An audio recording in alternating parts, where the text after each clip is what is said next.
إن الحمد لله الذي نحمده ونستعينه ونستغفره ونؤمن به ونتوكل عليه ونعوذ بالله من شرور أنفسنا ومن سيئات أعمالنا من يهده الله فلا مضل له ومن يضلل فلا هادي له ونشهد أن لا إله إلا الله وحده لا شريك له ونشهد أن محمدا عبد الله ورسوله أرسله الله تعالى بالهدى ودين الحق ليظهره على الدين كله وكفى بالله شهيدا فصلى الله عليه وسلم تسليما كثيرا كثيرا أما بعد فإن أصدق الحديث كتاب الله وخير الهدي هدي محمد صلى الله عليه وسلم وإن شر الأمور محدثاتها وإن كل محدثة بدعة وكل بدعة ضلالة وكل ضلالة في النار.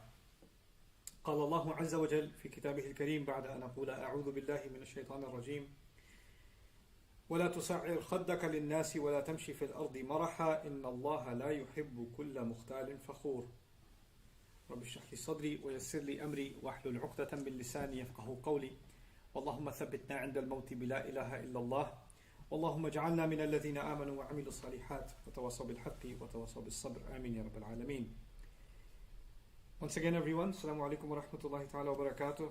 And this week I will be speaking with you, continuing the conversation from last time, ayah number 18 of Surah Luqman, the advice a father is giving to his son. The first part of that advice, for the most part, I spoke to you about وَلَا تُسَعِرْ خَدَّكَ لِلنَّاسِ, don't turn your cheek away from people, meaning don't turn your face from people. And we tried to analyze what the implications of that phrase could be. There's one thing I left out that I realized I should have mentioned last time. So I'll start with that and we'll pick up on the remainder of that ayah and hopefully cover that today. So turning away from someone, the ayah did not specify the reasons for it. This is an important observation. So Allah did not say don't turn your face away from people out of arrogance, or don't turn your face away from people out of pride, anger, arrogance, or dismissal, whatever else, right? So there could be a multitude of circumstances and any number of reasons where a person might feel they're justified in acting a certain way towards somebody else. And they can tell themselves, we're very good at rationalizing our own behavior. So if I do something terrible, I can say, yeah, I know that's terrible, but, and then I have a set of excuses for myself that justify what I did.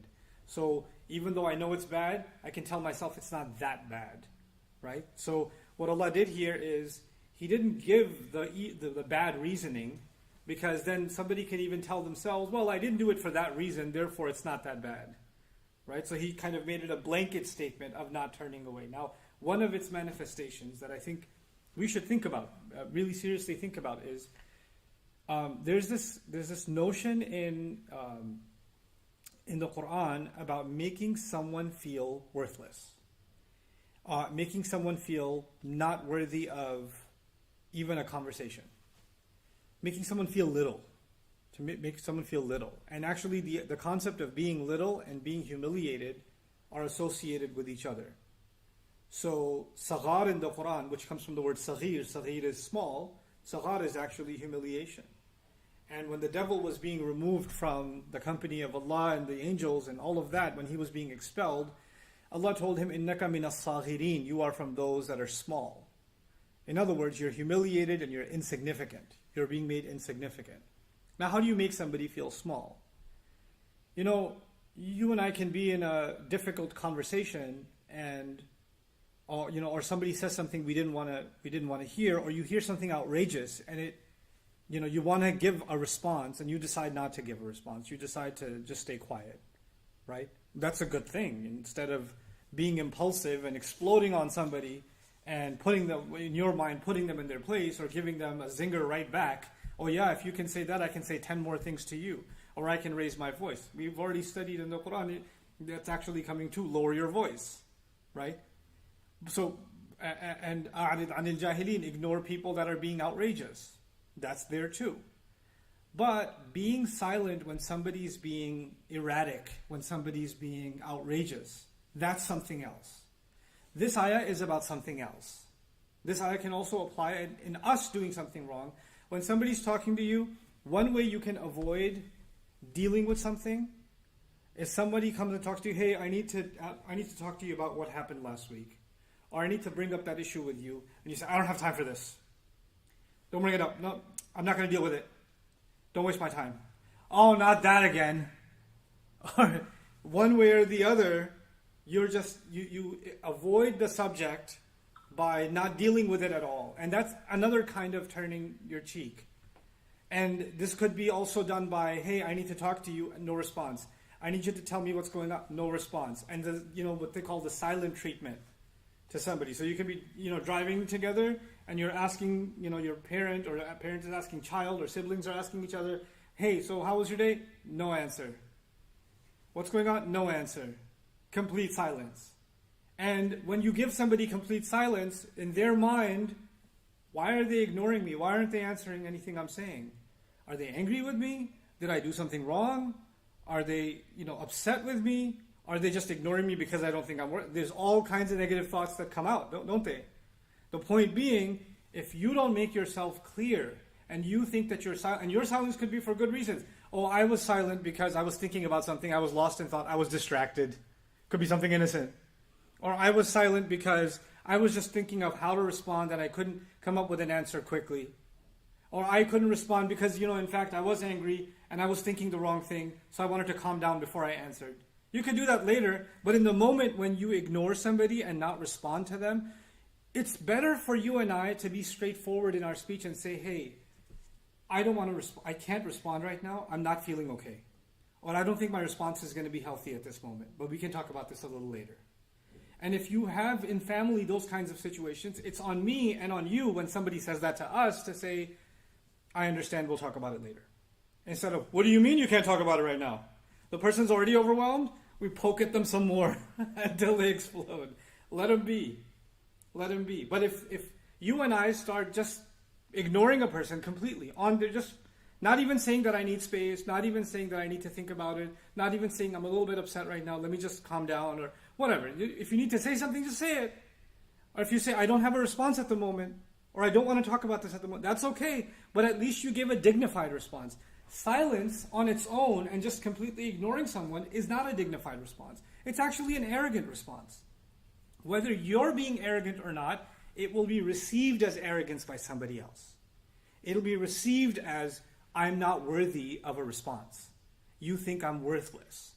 And that's how it will be perceived. And that can become a form of arrogance. So it's not just about, well, I didn't mean that, so it's okay. It's not just about what you and I mean. It's also about the effect on somebody else's feelings. You see? So it's not always just about intentions. It's also sometimes about unintended consequences. And turning our face away from somebody, ignoring somebody, or giving somebody the silent treatment, even if we may have justified reasons, can actually have unintended consequences. And they're being avoided. The intention has been removed from the equation just to get away from that habit. Just don't ignore somebody just for the purpose of ignoring them, whatever your reasons are. If you need to ignore them, if you need to take the space, even the Quran said it, إِذَا خَاطَبَهُمُ الْجَاهِلُونَ قَالُوا سَلَامًا. They respond peacefully. Salama can be a hal there too, not just a maf'ul bih. So it could be they respond saying peace, and it could be they respond in a peaceful manner and say, we don't want to, we don't want to engage in this conversation further. Or even when Allah says when they walk into a company of conversation or a social gathering in which there is laghu, there's useless talk going on, or there's evil conversation going on. He says marru kirama, they pass by dignified. What that means is they maintain their dignity and they also don't humiliate the people that are doing the wrong thing. They can maintain a sanctimonious approach for themselves and for others. They can actually be dignified for themselves and others, even if they don't want to take part in something wrong. So we have to be mindful of that. But now we come to today's subject matter, what Allah connected, these concepts Allah connected with each other. The next advice He's giving His son in the same ayah is وَلَا تَمْشِ فِي الْأَرْضِ مَرَحًا إِنَّ اللَّهَ لَا يُحِبُّ كُلَّ مُخْتَالٍ فَخُورٍ. I'm going to dedicate a little bit of time in this khutbah to two words, marah and fakhur. Those are kind of a little bit difficult words, or rich words, and I don't think we should pass over them quickly. In fact, there are three words. There's marah, and there is mukhtal, and there's fakhur. So we're kind of getting, mukhtal is easier, so we'll give a little bit less time to that. But marah and fakhur are more rare, and I think we need to really dig into what they mean and get the most out of this ayah. So let's talk about this word marah. What is Allah saying? He's saying don't walk on the earth with marah. So I won't translate that word yet. Don't walk on the earth with marah. Right? Now, simple translations might say don't walk on the earth with arrogance. Don't walk on the earth with pride. Don't walk on the earth with overconfidence. But as we'll see, there's much more to it than that. And that's not even the direct implication of the word. So المعنى المحوري تسيب الشيء اللطيف بقوة وخفة من أثناء ما يمسكه. The overall meaning of the words that come from this root, mim, ra, and ha, is actually when something exits something smoothly or easily. Easily exiting one thing from the other. So what are the examples of that? مِزَادَةٌ مَرِيحَةٌ لَا تُمْسِكُ الْمَاءَ. If it's a container, that's mariha from the same word. A marah container is one that water leaks out of it easily. So water now escapes easily from it. Okay? وَأَرْضٌ مِمْرَاحٌ, an earth, a piece of land, that's mimrah, is when the plants come out of it very easily. وَقَوْسٌ مَرُوحٌ, and a bow is called maruh from the same origin, when the arrow goes pretty quick out of it. It releases quickly out of that bow. وَعَيْنٌ مِمْرَاحٌ, an eye is called mimrah when it's easy for a person, they cry easily. Like the waterworks come out quickly, right? So they say شَدَّ سَيَلَانُهَا. مَرِحَةِ الْعَيْنِ, when the eye was having marah, it meant that the tears wouldn't stop. They just kept easily flowing and flowing and flowing. مَرِحَةِ الْأَرْضُ بِالنَّبَاتِ أَخْرَجَتْهُ. The earth, again, plants coming out quickly would be مَرِحَةِ الْأَرْض. And then when the crop comes out and finally the grain pops open, easily releases, that's also called marah. So, and the most interesting use of it is actually used for a horse. So they say farasun maruh. They say for a horse that is maruh is that when it's grazing, like it's so hungry and hyperactive that it's grabbing some grass from here, leaves from there, and running around like crazy because it's so hungry that it's erratic. You can think of it as a person being maruh when they're at a dinner table at iftar time, right? And they've been holding back, and as soon as iftar happens, they're like grabbing stuff, right? They're being maruh. Like it's almost like they're quickly releasing their hands and grabbing at whatever they can. So the overall meaning of this word actually is to be impulsive, and to be very quick to act, to be very quick to do something, to have no sense of direction. So even that horse is described يجري ويقفز ويضطرب هنا وهناك لا يقر ولا يسكن لما أحسه من شبع وقوة ونشاط. That the horse that is disturbed, it's moving around, it's not sitting still, it's very jittery because it's feeling hungry. When the father is telling his son, don't walk on the earth with marah, he's saying don't go hanging out or don't go outside engaging the world, because there's times where you're home, right? And then there's times you go out. You go out for work, you go out to hang out with friends, you go out to get food, whatever it is. Don't leave the home. Don't go anywhere and be impulsive. Oh, I want to do this. Oh, I want to do this. I don't want to do this. I don't want to do this. And you have no purpose in what you're doing. You're just jumping from one thing to the next, to the next, to the next. A crazy example of that is sometimes there are different cultures in the world, right? So people come from very conservative societies to America. So somebody may have been raised in a very religious or a very traditional, village, and they didn't not even be Muslim. They may even be, Hindu or Christian or whatever, but very cultural, conservative background. Or think of a Muslim family and somebody who's raised in this joint family system, and there's a lot of respect for elders, and you watch your speech, and you watch the way you walk, and you watch the way you dress, and the way you sit, and the way you eat, and then they land in America, and they're a student, and they have a student visa, and they're going to the university, and the university has, parties on the weekend, and they've got fraternities, and they've got, hangouts, and the other students in the dorms are doing drugs, and everybody's got a relationship of one kind or the other, all kinds of stuff. They're just bombarded with this stuff. And somebody can take those values that they were holding on to, but like that bow that releases the arrow without effort, they just let go of all of those values, and they got exposed to a new world. And they become marah. And this is a very powerful bit of advice, because we have kids, for example, we want to raise them in an Islamic environment, in a protected, sheltered environment.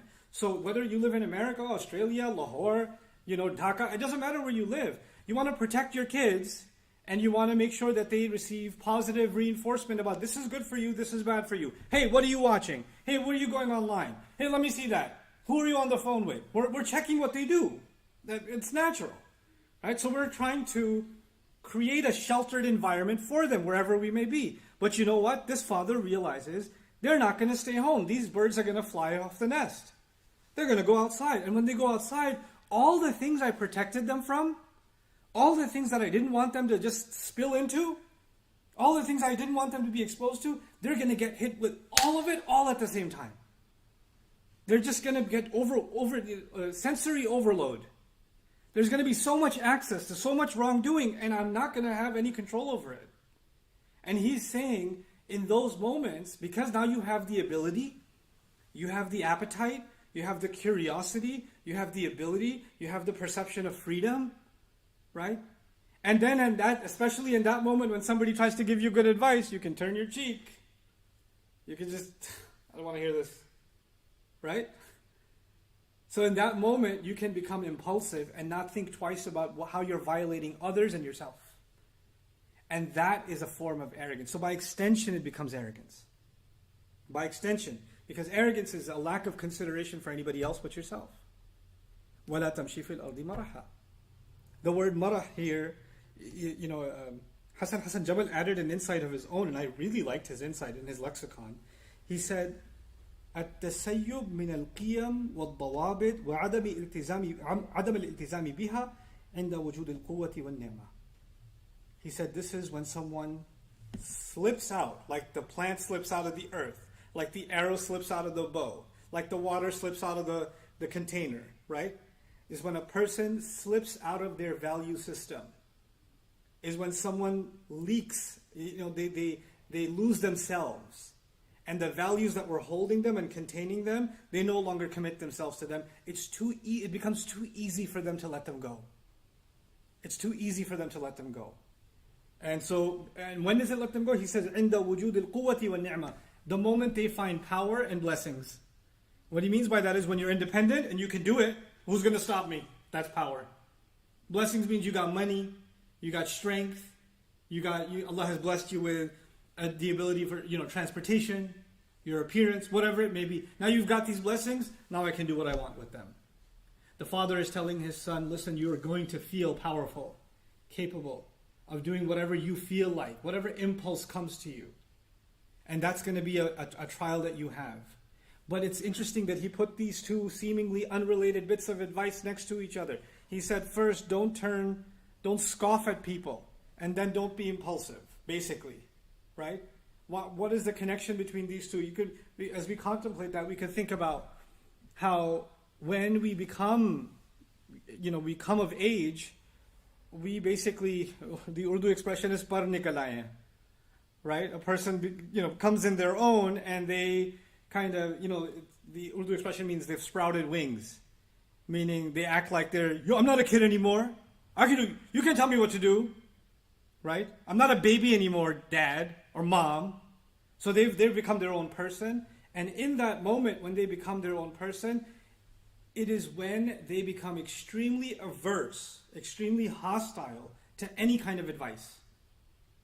And actually, it is a time when, because you're hostile to any kind of advice, you develop this shell around you, which is constantly putting others down or dismissing others. The modern way of doing that captures so many young people around the world that are coming into adulthood, is the word whatever.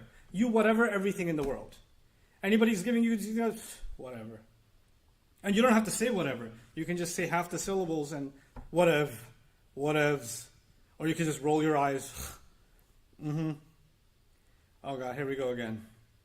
Or you could just take a deep breath of disdain. Are you done yet? You could just say that with your face. Are you done giving your lecture yet? Can I just go live my life now? This is لا تصعر خدك للناس. You don't have to disrespect someone by raising your voice and getting angry. You could just dismiss someone and dishonor them. And now that you've dismissed them and you can't hear their voice anymore, their advice anymore, now you're left to your own devices. وَلَا تَمْشِي فِي الْأَرْضِ مَرَحًا. He's putting those two things together, perhaps because he understands that when a person stops listening to the advice of others, that's when they become impulsive. So having people in our life that can give us advice, that can give us the benefit of their wisdom, And keeping an open ear and an open heart towards them is an important part of life. And then وَلَا تَمْشِي فِي الْأَرْضِ مَرَحًا. This isn't just even spiritual in nature. There are other experiences in life that apply to this. Because even Luqman radiallahu anhu said, لِلنَّاسِ, don't scoff away from people. Like I have non-Muslim friends who were into drugs, alcohol, crime, getting in trouble, you name it, right?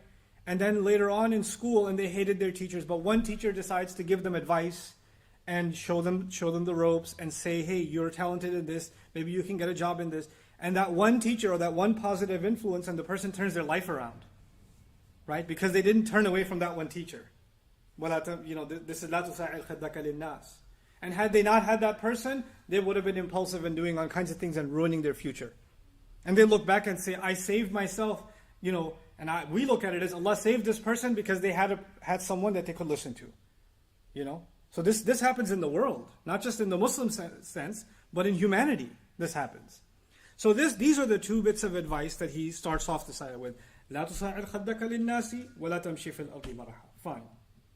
But beyond that, he says, إِنَّ اللَّهَ لَا يُحِبُّ كُلَّ مُخْتَالٍ فَخُورٍ. He says, certainly Allah does not love anyone who is mukhtal and fakhur. These are the next two words. By the way, one last comment about probably in the next week we'll do mukhtal and fakhur together because I've taken enough time already. But one last comment about these two words. About the first two words. Well, the first two phrases were turning your face and also being marah. Right? Notice in the first of them, Allah mentioned people. لَا تُسَاعِرْ خَدَّكَ لِلنَّاسِ. So people are mentioned. And in the second one, it's not about people, it's all about you. Is وَلَا تَمْشِي فِي الْأَرْضِ مَرَحًا. There's no mention of people. Don't walk on the earth with marah, in a state of marah, and there's no mention of people. What's the benefit of knowing that? Allah is telling us a person is at the devil's disposal when they have cut themselves off from good people. The devil's whisper comes from this direction, that direction, that direction, and when there's no good people around you, then you are susceptible to this whisper, then that whisper, then that whisper. So the first thing is, don't isolate yourself from good people by dismissing them. That's the first step. And if you are doing that, then you are handing yourself over to the world of evil and negative thoughts that are inside you that can pull you in any direction whenever, especially when you go in the outside world. The strangers that you're going to meet, the people that are going to be in the marketplace, the people that are going to be in the university, on campus, the people that you're going to meet at school, the people that are going to be working with you, those are not necessarily people who care about your well-being. They don't care about your well-being. They care about themselves. But many of them will represent invitations to do something wrong. Right? So those people will have some allure to them, and you'll be drawn towards them, but they don't mean well for you. And you'd rather hang out with people that don't criticize you, so you don't want to be around anyone who keeps it real with you and tells it to you like it is. So people who tell you like it is, you just want to keep your distance from them. You've already, سَعَرْتَ خَدَّكَ لِلنَّاسِ. You've already turned your cheek away from them. Now you become وَلَا تَمْشِي فِي الْأَرْضِ مَرَحًا. Then that second bit of advice comes. So it's actually, doesn't matter what a social butterfly you are. It doesn't matter how many online friends you have and how many people know you and how popular you are, or you can make friends anywhere you go. Those kinds of people that are super outgoing and have friends everywhere, watch out, because sometimes their worst connections are the people closest to them. The people closest to them are the ones they dismiss the most, ignore the most. They're so nice outside, so horrible inside. And that's actually, that's a kind of fake life.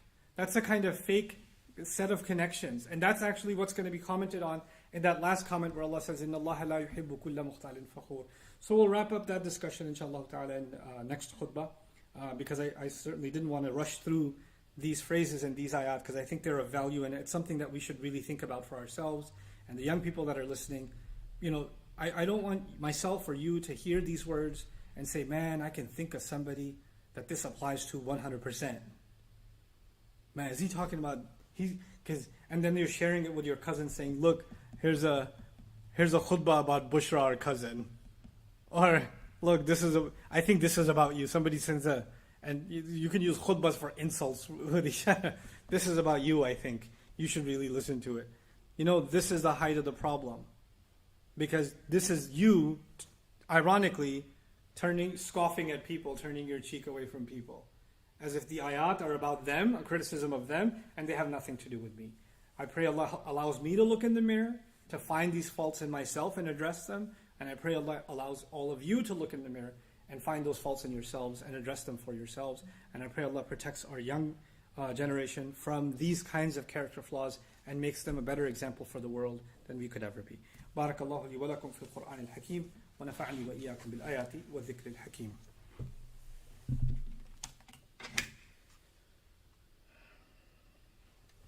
الحمد لله وكفى والصلاة والسلام على عباده الذين اصطفى خصوصا على أفضلهم وخاتم النبيين محمد الأمين وعلى آله وصحبه أجمعين.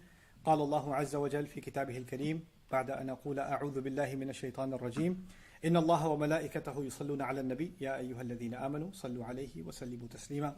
اللهم صل على محمد وعلى آل محمد كما صليت على إبراهيم وعلى آل إبراهيم في العالمين إنك حميد مجيد. اللهم بارك على محمد وعلى آل محمد كما باركت على إبراهيم وعلى آل إبراهيم في العالمين إنك حميد مجيد.